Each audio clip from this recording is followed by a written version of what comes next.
every day this week. Well, good morning. I keep forgetting to put my mic up. Good morning and welcome to Frankly Speaking here on WYDC TV Big Fox. I'm your host, Frank Acom, and we are broadcasting live from the Hesselson studio. And we've received our first virtual wave with the comment, excited to hear from Phil this morning. Me too, because our guest is Assemblyman Phil Palmisano. He'll be joining us in just a little bit. So it's not too late to get your questions in, by the way, but we are going to be talking about the New York State budget extensively. So that's coming up here in just a little bit. I do have a little bit of housekeeping as well to get to. First of all, I'd like to say thank you to my friends Rita and Mike at the Painted Post Food Pantry. They invited me for a tour of the food pantry, and it's amazing what they can accomplish with what they have, and it gives me a prime opportunity. First of all, to say thank you for the tour. I really enjoyed it, but also to tell you about their nutrition workshop, which is the fourth Wednesday of every month at 10:30 a.m. to 11:30 a.m. Listen to this. All workshops include a 35 to 40-minute lesson, a recipe demonstration with samples, and a free kitchen tool for every participant. Pretty nice deal. Lessons, recipes, and kitchen tools are different every time. So it's the fourth Wednesday of every month from 10:30 to 11:30. The next upcoming nutrition workshop, February 28th. So mark your calendars. And that's at United Church of Painted Post, 201 North Hamilton Street in Painted Post. So thank you again to Rita and Mike for the tour yesterday. Okay, a couple quick things to get to before we take our first break. There's a really good piece by Carol Markowitz at the New York Post. I know we've talked about this a lot this week, and it is a little bit New York City-centric, but it isn't at the same time because of bail reform. Carol says, deport New York City's cop-beating migrants if we can find them after they were let loose on no bail. And did you see, and the guy's name, I guess, is Joan Boda, 22 years old, and he's in this country illegally. He was one of the migrants involved with beating up the cop. And then as he was leaving, with no bail, mind you, he, let's just say, gestured in an offensive fashion to the media that was waiting for his release. And as Carol says, this is New York in 2024. Now, she calls out Hochul, saying, when asked, Hochul took a bold stance saying, quote, I think that's actually something that we should be looking at, meaning the deportation. Wow, such leadership.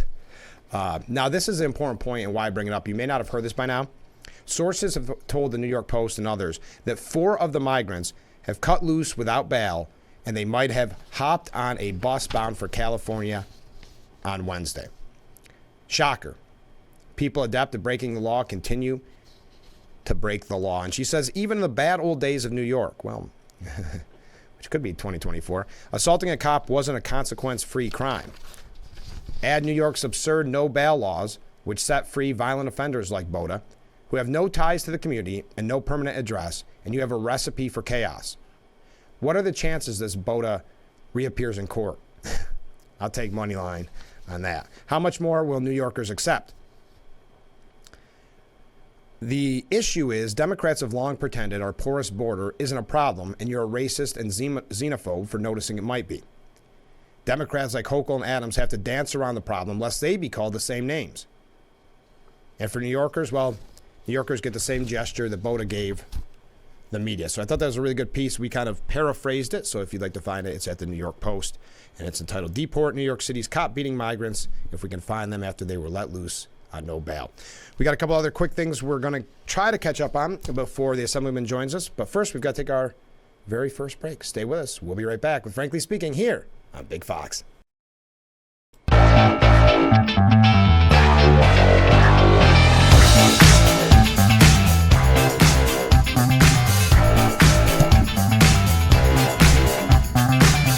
Our beautiful view of Market Street. Welcome back to Frankly Speaking here on WYDC TV Big Fox. I'm your host, Frank Acom, broadcasting live from the Hesselson studio. In just moments, we'll be talking with Assemblyman Phil Palmisano. Now, I mentioned that piece just a moment ago by Carol Markowitz. Now, Governor Hochul has taken a stronger stance since her original question on deporting the cop-beating migrants. Now she is talking tough. Again, she must have seen the polls that show that illegal immigration is number one concern for voters. She said, get them all and send them back. You don't touch our police officers. You don't touch anybody. Taking a tough line on that. We'll see. It's like Carol Markowitz said. Are we going to be able to find them? They were released on no bail, and they have no real permanent home. The sources are saying that, 4 hopped on a bus to go to California already. So I think it's easy to talk tough now. Instead of saying deport them, maybe say, hey, let's look at our bail reform laws. Let's start there. I also wanted, since we're talking New York issues, and I probably won't have a chance to bring this up with Assemblyman Palmisano unless it's in a kind of a sideway conversation, but Errol Lewis says Andrew Cuomo wants redemption and he wants to win an election. And the crux of this argument is that there wasn't a lot of details in that report that was released between the Federal Justice Department and the administration of Governor Hochul. The statement approved by the head of the Civil Rights Division of the Justice Department alleges that Cuomo sexually harassed 13 state employees, ran an office that tolerated a hostile work environment, and retaliated against workers who complained about it, all in violation of federal civil rights laws. But what Errol Lewis says is there wasn't a lot of information in there, and he never really had a quote-unquote trial. So his argument is a run for office would allow Cuomo to address lingering questions about harassment claims and the fairness of investigations in union halls, living rooms, subway stops, and street corners, rather than the kangaroo court of social media. He might meet the same fate as his predecessor and nemesis, Eliot Spitzer, who quit as governor in a prostitution scandal and was rejected by voters when he ran for city comptroller in 2013.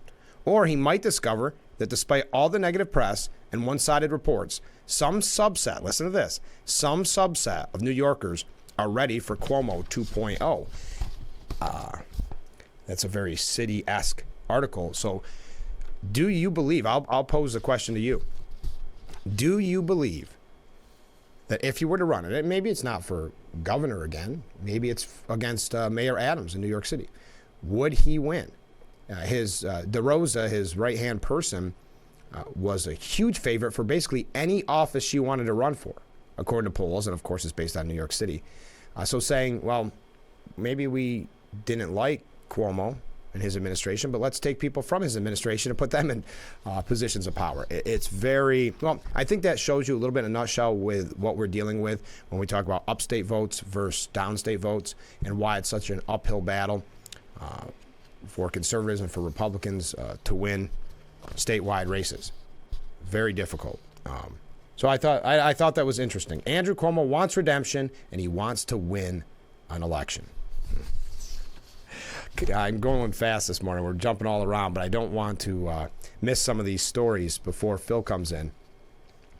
Van Jones says it's a big problem for Biden with young voters because I didn't realize this. Young voters who, disturbingly, most likely because of their college education and what they've been taught in academia, are not fans of Israel or not fans of our support of Israel.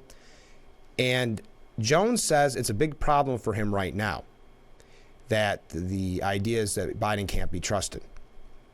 There are 4 syllables that are aimed at him. Genocide Joe. That is becoming something you're hearing from the younger voters in the Arab American community. I think he can turn it around, but you've got to be honest right now. You've got disappointment in the base with how he's handling the war in Gaza.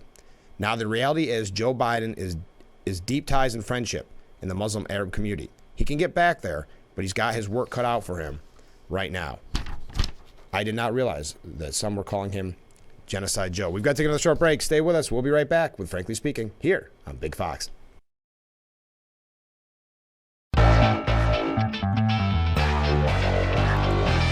Welcome back to Frankly Speaking here on WYDC TV Big Fox. We are broadcasting live from the Hesselson studio. We've got Assemblyman Phil Palmisano in the studio. But before, I just want to mention real quick, Elmira Impact Hockey, our friends that were ringing the bell for us during the Salvation Army Telethon, they're taking on Utica tonight at the First Arena, 7 o'clock. So get your tickets and don't miss that. I wanted to mention that. Hey, good morning, Phil. Morning, Frank. Good to be with you again. Yeah, it's great to be with you because we've got so much to cover. Let's just start right from the beginning. Could you give us an overview of the budget as you see it? Oh, yeah, since I've been on last, the governor presented her executive state budget. We've had a few conversations about it. Yes, we have. It started the process, and before I get into details, the legislature has started their budget hearings to evaluate the executive budget, to question different departments like the transportation commissioner, MTA. We've had corrections commissioner and public safety. So we're getting through different parts of the budget to examine the question. But really, the top line is that the governor has proposed, in my opinion, and a number of my colleagues, another record level of spending, $233 billion, $4 billion more than last year. I'm just very concerned about this uncontrolled spending and this unsustainable path that we're on. If you look at just since 2018, when one party control took over in Albany, our executive budget has increased by $60 billion, or 40%. I mean, that's a significant amount of money spending. And they almost act like this is frugal. Well, sometimes they think it's their money. They think it's the taxpayer money. That's for sure. sure. Continue on this pathway. The state government needs to strap up, take charge of theirs and control their spending. Families and businesses are doing that. Why not the state government? But then when you look at her budget, budget is about priorities. There's enough money to make sure if we're taking care of the proper priorities. But what are those priorities? What is Governor Hochul's priorities? $2.4 billion for New York City for the illegal migrants that are here and to take care of them. $700 million continuation of the Hollywood film tax credit to benefit the Hollywood elites. But yet in her budget, she proposes cuts to schools. I mean, more than half of my school districts would receive a cut, and significant cuts, some as high as 30%, 16%, 12%. She's proposing cutting the CHIPS program, which is vitally important for our local communities like Corning and everyone, because it benefits every municipality. We just heard from Hornell Mayor John Buckley about it. He's outraged. Oh yeah, he texted me about it. And we were talking, and he's like, he's going up to NICOM this week. He was going to bring that up. So that's a big. I mean, she's talking about a $60 million cut to the CHIPS program. That's a 10% of their. That's a 10% cut for every municipality. That's bad. It's horrible. And I know we get into details about that. Why it's important. Should also talk about prison closures, up to 5 more prison closures. I mean, those are devastating to our local communities. We had a press conference in Albany this week. It was a great press conference. People are mad. I mean, especially as you put in your statement, we talked about it on the program, I think, yesterday. How many days notice? 90 days. 90 days notification. The law requires a 1-year notification for our closures, but the governor's seeking legislative approval for a 90-day closure. The legislature has a right to reject that, and I've urged my colleagues to reject it. Listen, a 1-year closure is difficult enough for a family, for a local community, because all those are hurt. Right. But to think you can uproot your family, find a new home, find new schools for your kids in 90 days, this adds insult to injury. And these are brave men and women who work a very dangerous job to keep us safe. And on that front point too, I would say, Frank, these prison closures coupled with the governor and the legislature taking away important disciplinary tools to restrict and eliminate the use, to segregate the most dangerous inmates for the rest of the population, in addition to not providing the tools and resources like adequate staffing, because many of our corrections officers are working double shifts, 16-hour shifts. They're getting vacation days taken away. So provide adequate staffing and things of that nature. Provide more tools like drug dogs and body scanners at every correctional facility to keep the drugs out, because we know the drugs are getting into our facilities. And on that point, the commissioner at the budget hearing said the primary reason for doing the closures is because of the staffing crisis, which makes no sense to me at all. At the press conference that came up, and I said, listen, we have a staffing crisis really in our healthcare, because how do they address it? You give recruitment bonuses, you give longevity and retention bonuses. Treat them with the respect they deserve. You don't take away safety protocols. You don't threaten to give them the loss of a job in 90 days. Right, and I mean the uncertainty about closures that plays in, and you shouldn't. All you're doing is really jamming more violent offenders into fewer facilities, and all this has really created a powder keg environment. So, and just for the statistic, I'll give you a long-term perspective and also a short-term perspective because of some of their policies. From 2011 to now, there's been about 25 prisons that have closed. The prison population has decreased from 56,000 to 32,000, but yet inmate on staff assaults are up 97%. Wow. Inmate on inmate assaults are up 217%, and contraband seizures are up 53%. So to make matters worse, several years ago, the legislature, one-party rule, wanted to do more, and they basically took away and restricted the use of segregated confinement for the most violent inmates, putting them so they get more attention.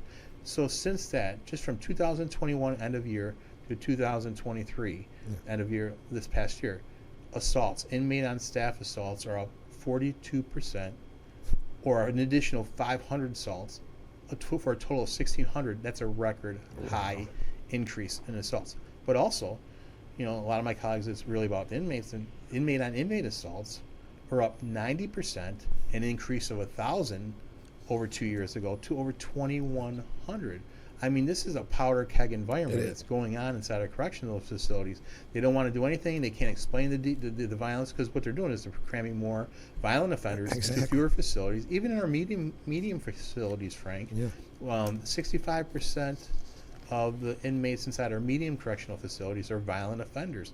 And we've seen since 2018, I believe the statistic is a tripling of the number of assaults inside our medium security facilities. So we have a violence crisis going on inside our correctional facilities. We have a staffing crisis going on inside our correctional facilities. When we question the commissioner, they don't have a plan. They say, with assaults, and then sometimes they even try to diminish it. Well, there's not a lot of assaults. At the press conference, I read off just several highlights of several assaults just over the past 2 months. Violent assaults, 12 here, 13 here, 6 there, 5 there. And it's really is this dangerous environment. What I do know is the data is clear. Prison closures coupled with taking away these important disciplinary tools to segregate the most violent inmates has led to this violence inside, and also the staffing crisis. We shouldn't be shutting down any more prisons, especially with a 90-day notification. We should be treating our staff, our corrections and civilian staff, as the professionals they are and have earned. Treat them with respect. We should pay them better pay. Exactly. Better I mean, benefits. imagine just saying that statement, Phil, that there's not that many assaults. What other profession can you say that? They're not all violent or whatever that is. But it's That's unbelievable. And the other thing is, I don't think you'd see other union workforces, other state workforces being treated the way that you see what's happening with our corrections officers. But it's a very issue that's very near and dear to my heart. We have people that work in our corrections facilities and nearby. In my actual district, I have 5 points. Willard was closed a couple years ago. Monterey was closed several years ago, which was a gem. But now in my neighboring areas, we had Southport a couple years ago. I've had Livingston nearby. And so it's just, there's so much uncertainty. These devastate these communities. It devastates these families, and they can say, well, no one's going to lose a job. I know people who were at Livingston closed, and they went to Gowanda, then Gowanda closed, then they went to Southport, and then Southport closed. And then we're going to say, now they're doing it, then they had to do it all over again. And then we're saying 90-day notice. Let's treat them. These are people. Treat them with respect. Treat them with respect. And their families with respect. They are, and it's mind-blowing to me. I mean, the stress on the families in general, if your spouse is a corrections officer, and then you have to worry if you're going to have to keep moving around like you're in the Army, for heaven's sakes, at that point. It's very, very, and they wonder why people don't want to go into the field or stay in the field, because they see this. And there's been a lot of tradition where I've seen, with corrections officers, that sometimes families continue on in that generation. My brother-in-law, his father was a retired corrections officer. He went into corrections. So others, and it's a dangerous job, and people don't realize it. Like I always use the example of the Elmira Correctional Facility. People drive by that hill, and they don't want to know what's going on in there, but they want people in there to stay in there. That's for sure. And we always talk about the crime going on in our streets, but there's crime going on inside our correctional facilities. These violent inmates, and they don't care if they're in prison. They're not doing anything to support them, and we can't segregate them. It makes it more dangerous. It makes it more of a powder keg environment, and you're disrupting. There are some people in those facilities that just want to do their time and be left alone, and it's also had a negative impact on services that are provided to individuals in the correctional facilities, because so much attention has to be provided to those probably 5% of the disruptive inmates, the violent inmates, because they have to have special services provided to them. It's taken away from services to individuals in the general population. It's taken away services to people like Honor Block. This has come up, and now it's brought up to the commission. He goes, I don't know anything about that. It's real. He mentioned something about Wi-Fi, and actually those individuals who are in the RRUs or the disruptive or more in those territories, because they're not in segregated confinement, they're getting more time on tablets and free tablets, of course. So it's just time to really start treating our corrections officers and staff. They work a very dangerous job to keep us safe. They go in and know what's going to happen, and now this uncertainty, and you wonder why. Let's treat them with respect. Let's not make them do mandated overtime, and you don't close down prisons to bring in more staff. All this is in 6 months after these closures happen, is just going to have this festering event, and then we're going to go through the same thing over and over again. So let's not close down any more prisons. You're right. We got to take a short break. Stay with us. We'll be right back with Frankly Speaking. Welcome back to Frankly Speaking here on WYDC TV Big Fox. Joining us in the studio, Assemblyman Phil Palmisano. Phil, thanks for being on the show. I received this from a viewer. Not only is 90-day notice to close a prison disrespectful, the inmates have more rights than the corrections officers. Oh, it really seems that way. I believe it. I mean, put it this way, just a simple thing. You know, the inmates get, some unlimited access to tablets and calls with the tablets. Mm-hmm. Our COs and staff, when they come into prisons, they cannot bring their phones inside the prison. Yeah. So something even and then you're there for 16 hours and double mandated shifts. So where's the respect? It's almost like you see this in all our criminal justice policies that are going on. Yeah. It seems like the scales of justice are tipping in favor of the criminal over law enforcement or crime victims and their families. Look, we've been talking about it for a week. I don't want to get on a tangent here, but in New York City, where those illegal migrants beat up the police officers, and they're released no bail. No bail. I mean, so what a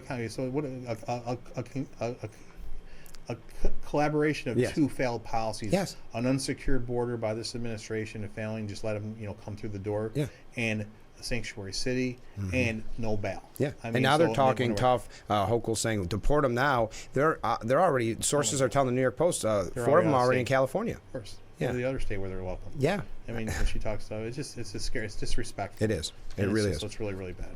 But I'm glad the story's been told because it highlights all these failed policies. Right. It's a tragedy that it happened, but I do have to get to the side here. We're talking about Governor Hochul and her optics. It's something she thinks about a lot. School funding, I guess I was surprised by the cuts because we've already seen the teachers union and others speaking out against it, and that seems to be someone she would want in her corner and historically has had in her corner. I will say this proposal in her budget, I really don't know who's giving her the political advice. Yeah. This has gotten uniform, Republican, Democrat, upstate, downstate, state, everybody. 213 legislatures are adamantly opposed to this provision in the budget.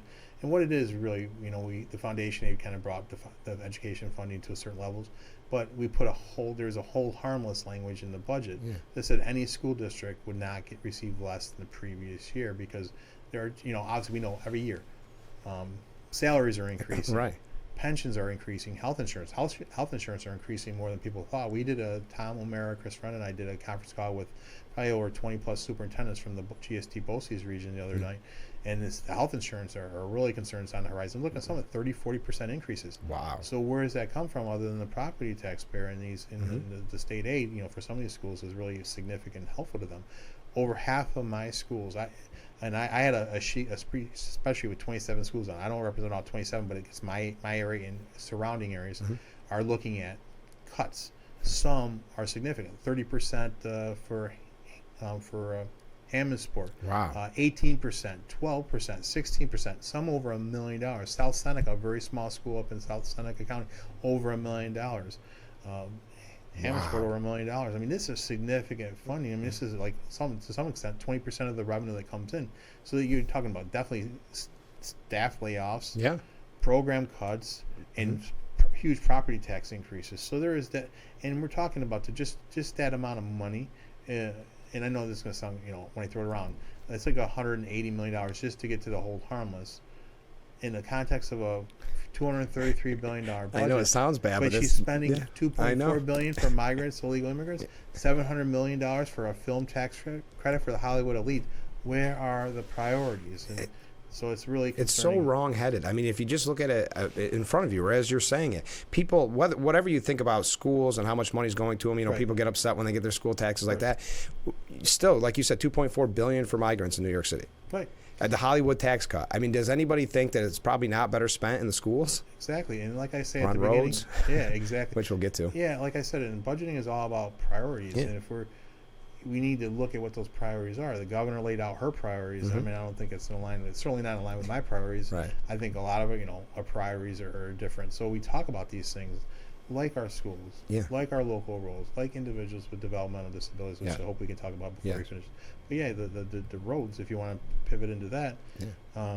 Well, just one thing, I just don't understand the political nature of it, because it seems like Governor Hochul is kind of like when she does the public safety. She realized she made a mistake, right? And now she's not doing anything but making it sound like she is. It seems like this would have been a no-brainer that you don't cut school funding. Exactly. And I think part of it is basically a negotiating ploy on her end now she can control the negotiating narrative Yeah. because now she gets, okay, the legislature, you're going to have to buy this back. If you Yeah, want that's this, a good I point. want this. It's a give and take. Yeah. And, I mean, they negotiate everything. It's like every little thing. I'm surprised they don't negotiate the times people can go to the restroom during the negotiations. They may. Yeah. But but that just doesn't really make sense to me No. politically or So you're right. There's something Logically. behind closed doors that we don't know, because that's a little bit. Yeah. And I do want to talk about chips, but why don't we take Sure, a yeah. break first, and we'll be right back with Frankly Speaking here on WYDC TV. Big Fox, stay with us.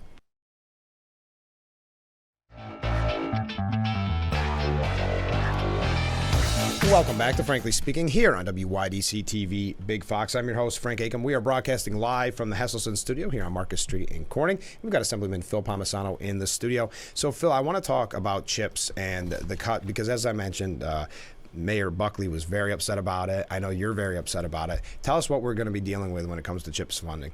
Well, again, the governor proposed a 10% or $60 million cut to the CHIPS program. And ironically, before the budget hearing with the transportation hearing, I had a minute to talk to the transportation commissioner outside the budget hearing. And, I mentioned it during the hearing. I'm like, how can you cut the CHIPS program? She goes, we didn't, they're basically saying, we didn't cut it. We're cutting the legislative ad.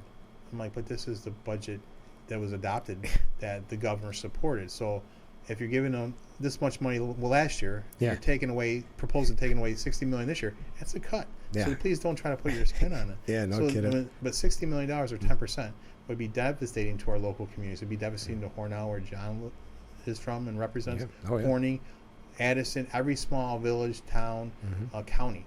And we've talked about this time and time again. It seems like over and over we've talked about through the years. I mean, and listen, the focus always seems to be on downstate and the MTA. And I Yes. get that the MTA is the lifeblood of the downstate transportation network. But CHIPS is the lifeblood of our upstate transportation network, especially for these smaller towns. In some instances, CHIPS is the only money some of these local communities have to spend to improve their local roads, bridges, and culverts. And from a statistical perspective, 87% of the roads in New York State are owned and maintained by our local municipalities. 52% of the 18,000 bridges are owned and maintained by our local municipalities, and 48% of the miles driven are driven on our local roads.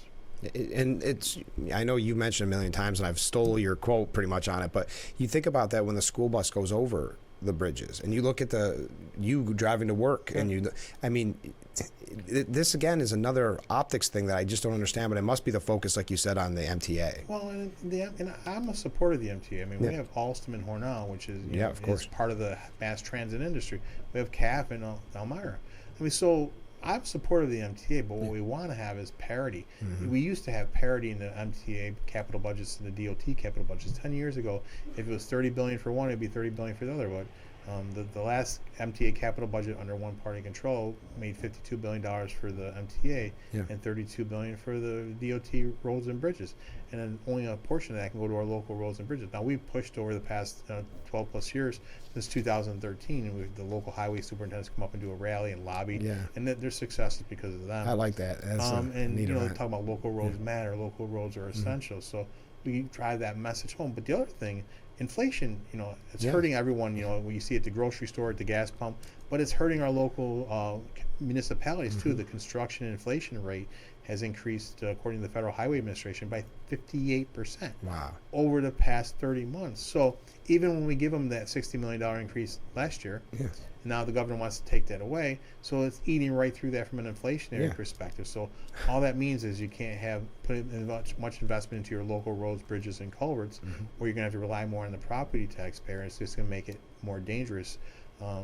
Every dollar you spend in the CHIPS program is one less dollar that comes from the local property taxpayer. Every dollar you invest in a CHIPS program saves $6 to $14 in long-term rehabilitation. Right.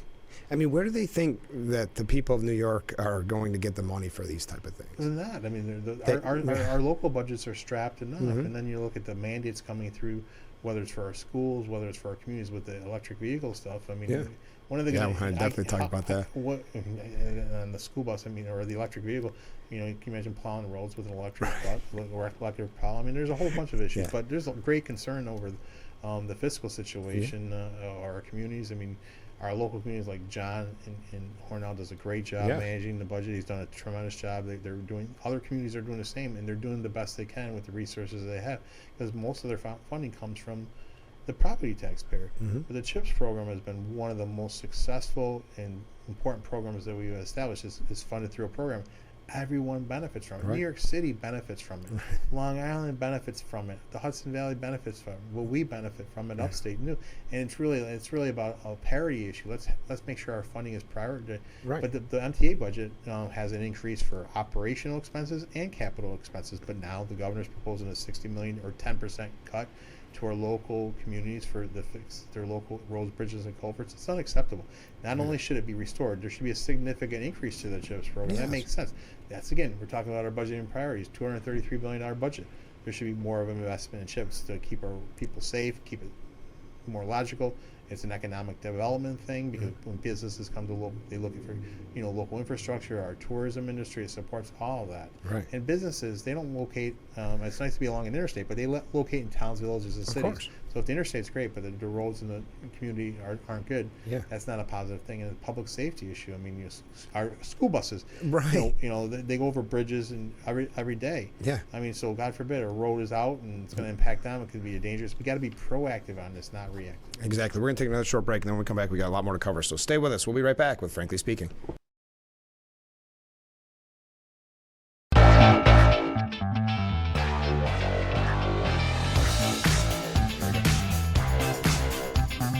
Welcome back to Frankly Speaking here on WYDC TV Big Fox, broadcasting live from the Hesselson studio here on Marcus Street in Corning. We have Assemblyman Phil Palmisano in that studio. So, Phil, you mentioned school funding cuts, and we've talked about the burden on taxpayers over and over during this interview. But then you add on to it the electric vehicle mandates that are coming. And where is this? Because I want to get into the energy policy in the budget in a second, but where does this money come from? Well, that's a good question. Okay, good. I thought. And From me and you. Basically, Yeah. ultimately, it's going to come from the taxpayer, the ratepayer, the small business, the family. And I'm concerned it's just going to continue to lead to more of a nation-leading out-migration that we continue to see. The cost of these buses is phenomenal. The cost, Maintenance, everything. first of all, most school buses, school districts, they purchase diesel school buses. And Right. there's been emission changes to that to make it cleaner. Yes. The average diesel school bus costs about 125, maybe 150 with some bells and whistles.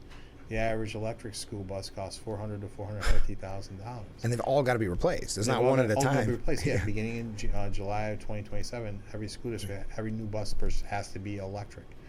And we're going to blink, and it's going to be 2027. Yeah, and believe me, that's a big issue. Not just this funding cut, but this mandate that's coming down the pipeline. This is really the mother of all unfunded mandates. And now you have to remember, it's not just the school bus purchase. Right. You have to do the electric infrastructure, charging infrastructure as part of it. Those are millions upon millions of dollars. I mean, there are 47,000 plus school buses in the state of New York. Let's just round it up to 50. Yeah. Because you're going to need more buses because of the range issues. Of course. 50,000 school buses at 400,000 a pop. That's $20 billion. Yeah. Then you talk about the charging infrastructure, and it's not just that.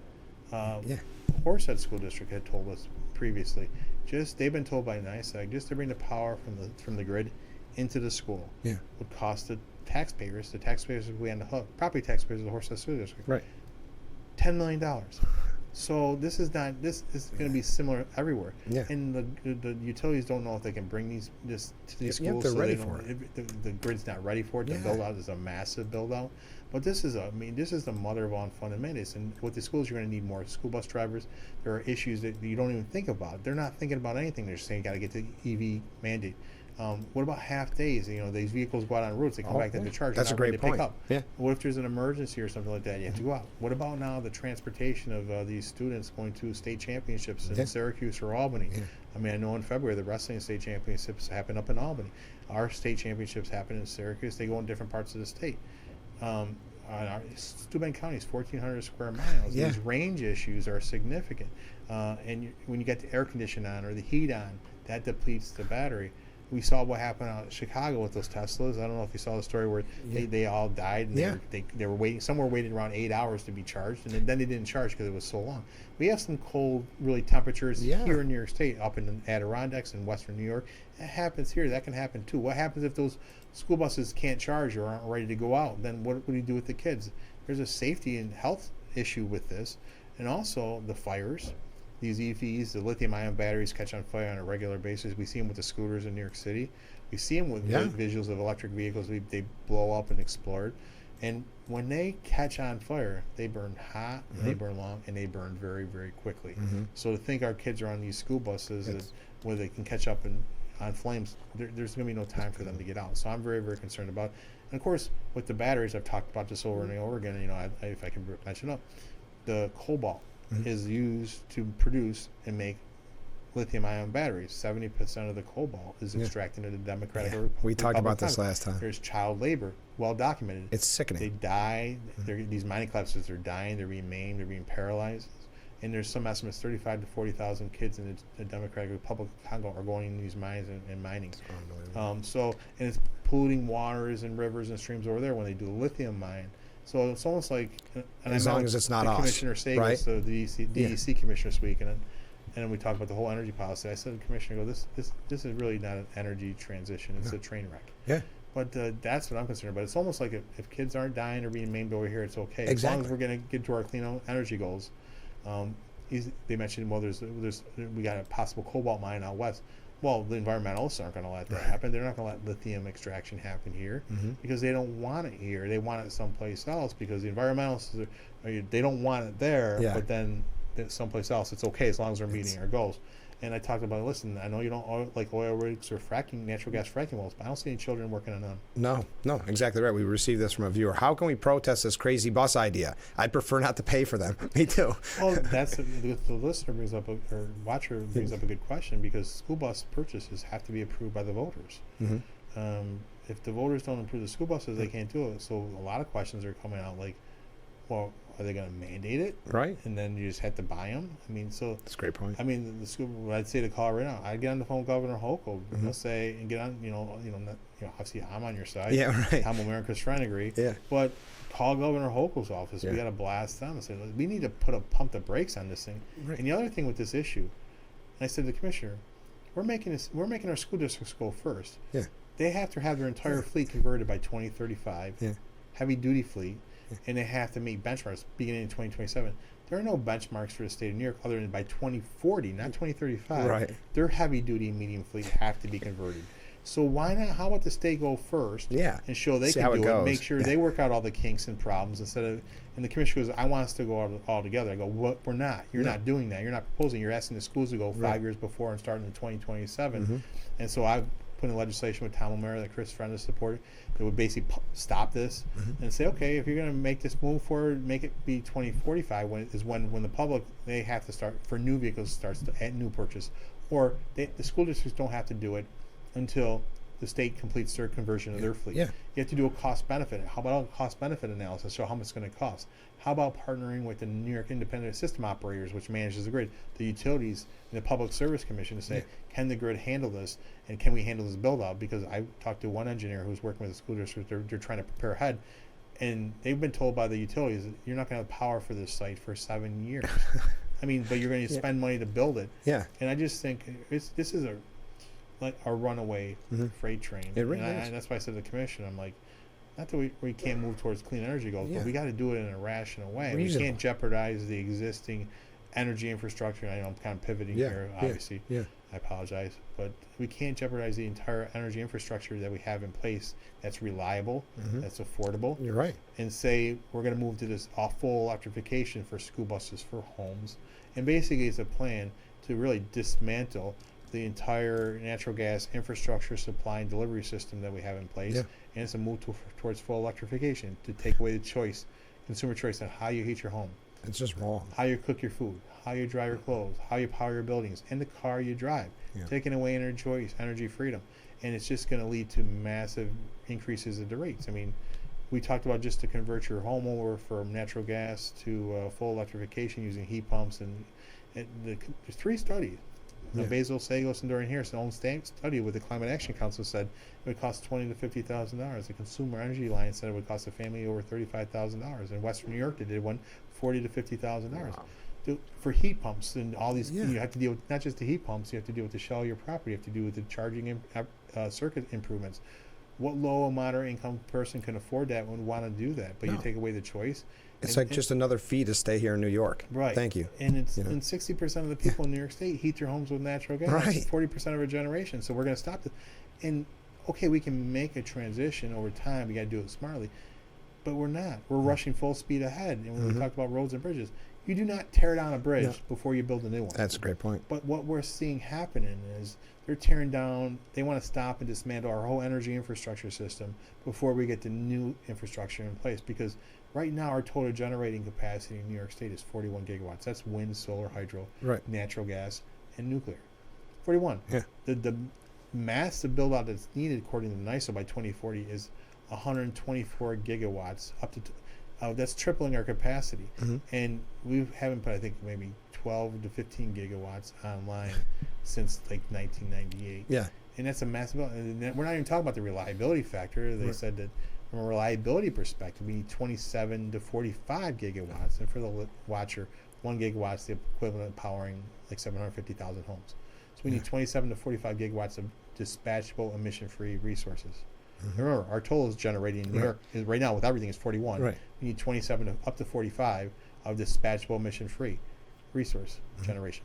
Wind and solar doesn't count. That's not dispatchable. Not 24/7. Nuclear, natural gas is 24/7, but we're not letting them count. No. And I don't know why not nuclear, because that's clean. But so the NISO said the technology does not exist. The resource, they don't know what it is, but yet we're shutting down. We're denying air permits for natural gas power plant construction, which the budget says we don't want to put more approvals for those. We're denying renewals for existing natural gas power plants. So we're tearing down that bridge before we build a new one on our energy side, and that's just it's bad policy. It's not safe. I mean, you saw the storms in Buffalo last year. People will die. I don't want to sound alarmist, but people are going to die. Electrification is not going to work with electric vehicles, and I think relying on wind and solar to heat your home is not a reliable thing. We got to take a short break, but from a viewer, the electrification of things is being handled the same way they did the whole pot situation. That's a pretty good point. And pull the trigger. Smoke, really. Exactly. And pull the trigger for things like this, for the sound bites without researching the consequences. That's a good point. We'll be right back. Stay with us.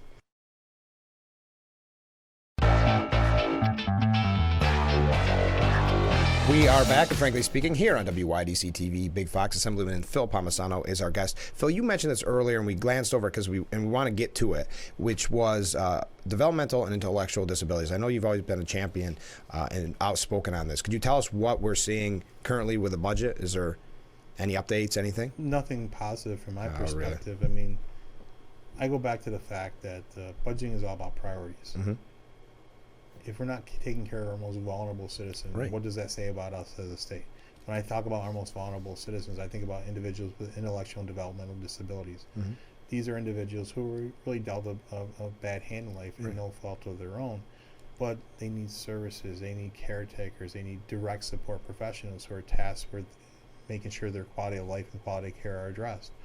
I had served as a direct support professional many years ago. My sister dedicated her whole life to working with individuals with intellectual and developmental disabilities. It was such a rewarding experience for me, and I always said we need to make sure this is a priority, and the budget isn't doing that. I mean, we're trying hand over fist to get more support. We talk about the minimum wage increases, which has created wage suppression. You see people at McDonald's or Burger King can make 17, 18, 19 bucks an hour, but yet our direct support professionals who are working for our local ARCs, like Steuben ARC, Chemung, Schuyler ARC, are struggling. And those individuals who work in those jobs, those direct support professionals, are really responsible for the quality of care and quality of life of our most vulnerable citizens. I mean, and we've seen some of these homes shutting down because they're not doing enough to recruit and to put people in those jobs. We need to support those wages. And the other thing, we need to make sure that we're not cutting Medicaid reimbursement. So even when we do get wage support, the government has come back around on the backside and taken away through Medicaid reimbursement. Things like all of us who are watching this show or listening to this show, going to the movies, going to a game, going to the mall, we take that for granted, but that's a treat for these individuals, and these individuals with developmental and intellectual disabilities can't enjoy those things if we don't have the direct support professionals to care for them and watch over them. And these individuals really do it because they love the job, they care about the individuals they're serving. But that only goes so far when you can't take care of your But you family still because the got- wages aren't competing, Right. and You you still see have to more and more people, survive. and then you have to shut down those facilities, and it's really kind of a double whammy because for families, I've talked to a number of families who are getting older, and they're worried about who's going to take care of my son or my daughter who's disabled after I go, and who's going to advocate for them. Yeah. So I'm committed to continuing to advocate for them. If we're not making sure this is a priority about funding our direct support professionals who are caring for them, what does that say for us as a state? If we aren't providing them the resources they need, Right. because in the comparison, especially when you look at the state support system, there's more support for the state support homes and state support services, but not the not-for-profits. Yep. And that's hard. And there's no comparison, so we're seeing those leave. We need to do more aggressively to support, particularly our nonprofit associations like the ARCs, the pathways that care for our most vulnerable citizens. That needs to be a priority. If we're not doing that, that does not say enough about us as a state about dealing with those individuals who are most vulnerable. Phil, it's hard to believe we're out of time. Thanks so much for being with us. Thank you, Frank. All right, we'll be not right back. We'll be back on Monday at 7 with Frankly Speaking. Tune in then.